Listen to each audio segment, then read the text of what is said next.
Apologies for the late show today. As I mentioned yesterday, my morning was taken up with some things, so sorry for the lag. This episode of Marijuana Today Daily is brought to you by our friends over at Ease, the leading online, on-demand marketplace for legal California medical marijuana delivery. Ease makes it really easy for registered medical marijuana patients living in California to find top product at affordable prices from a local dispensary for delivery. Ease only works with the top dispensaries in their active areas, so you can be assured that you'll have a smooth and pleasant experience from browse to buy. To see how it all works yourself, just open up ease.com, which is spelled E-A-Z-E, ease.com. Good morning, Marijuana Nation. It's Thursday, December 7th, 2017, and you're tuned in to episode 388 of Marijuana Today Daily. I'm your host, Shakeup, and I'll be walking you through today's marijuana news and headlines. As always, we have a full and busy day of cannabis news in our hands, so let's jump right into it. Our top story of the day is the unanimous vote yesterday by the Los Angeles City Council in favor of a set of rules and regulations governing how their new legal marijuana industry will operate. Earlier this week, the proposed regulations were passed out of a City Council subcommittee for consideration by the City Council at large, which last night voted 12-0 in favor. The new regulations now head to the desk of LA Mayor Herb Wesson, who is expected to sign it readily. You should open up the LA Times story for the full rundown on the regulations, but one of its more interesting features is a social equity program that will help low-income entrepreneurs get started, as well as people living in parts of the city that have historically been on the receiving end of the worst effects of the police-driven war on cannabis. The regulations also include a cap on the number of dispensaries, cultivators, and processors. As always, we have all the news we cover linked to on our website at mjtodaydaily.com and on our Twitter account at mjtodaydaily.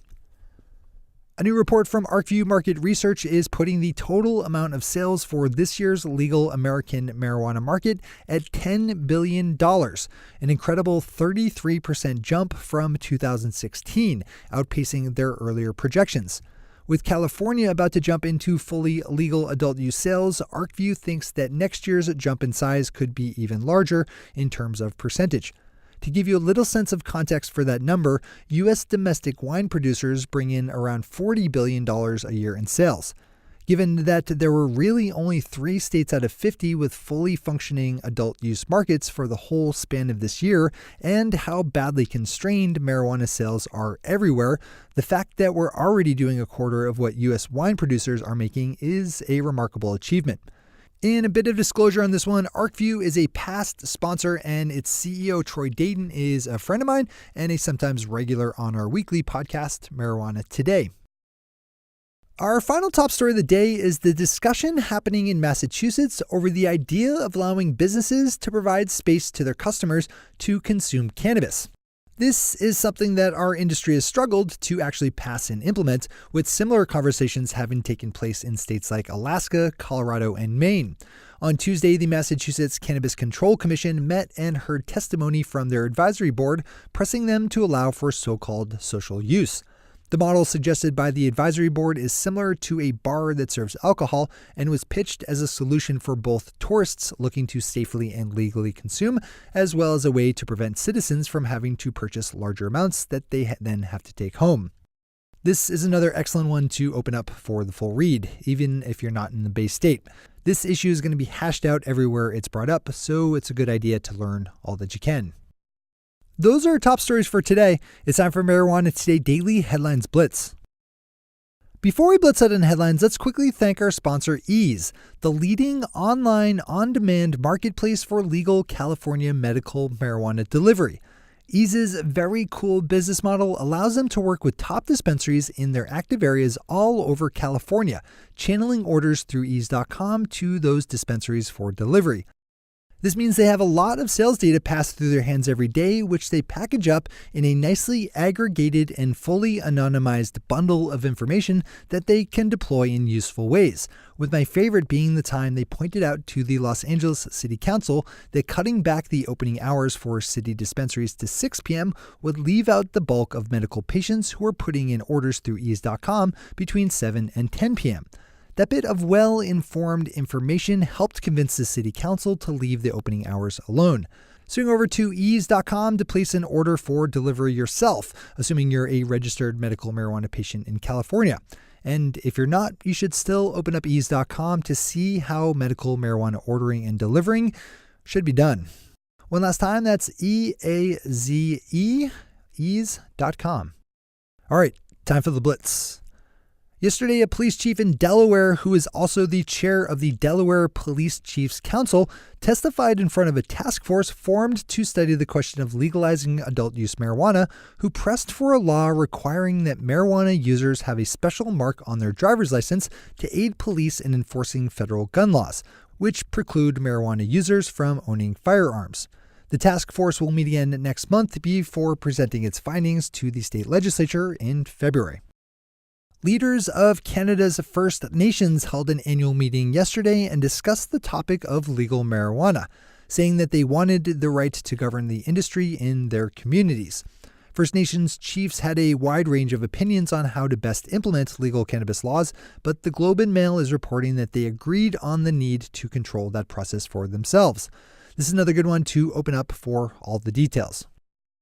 Maryland's Medical Cannabis Commission just announced the hiring of Joy A. Strand as its new executive director.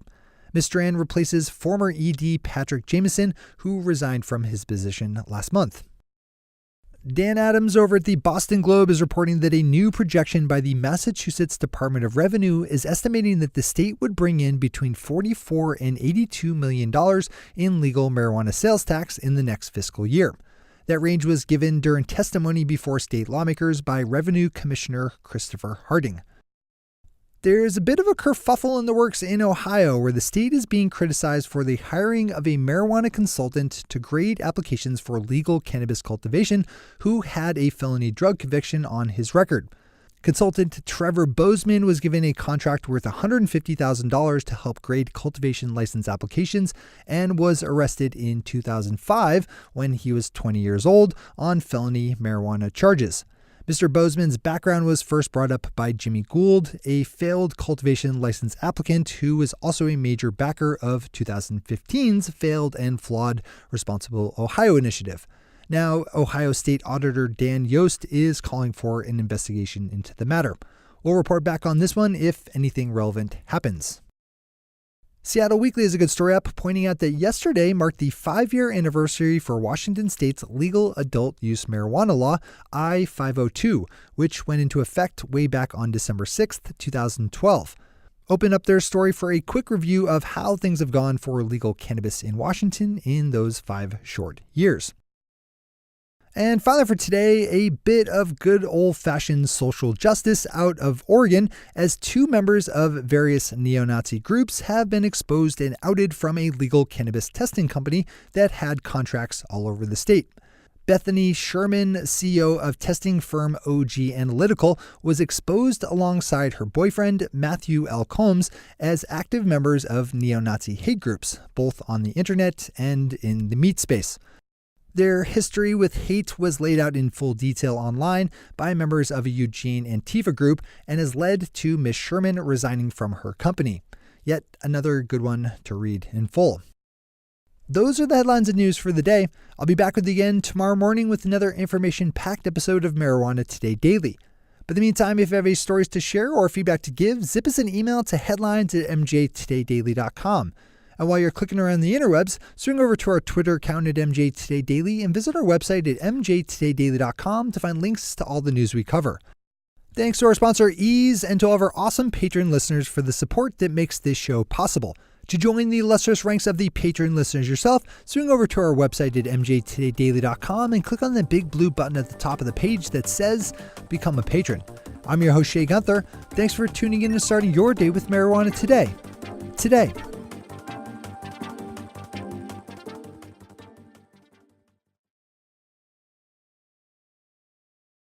One take, Shay. One take.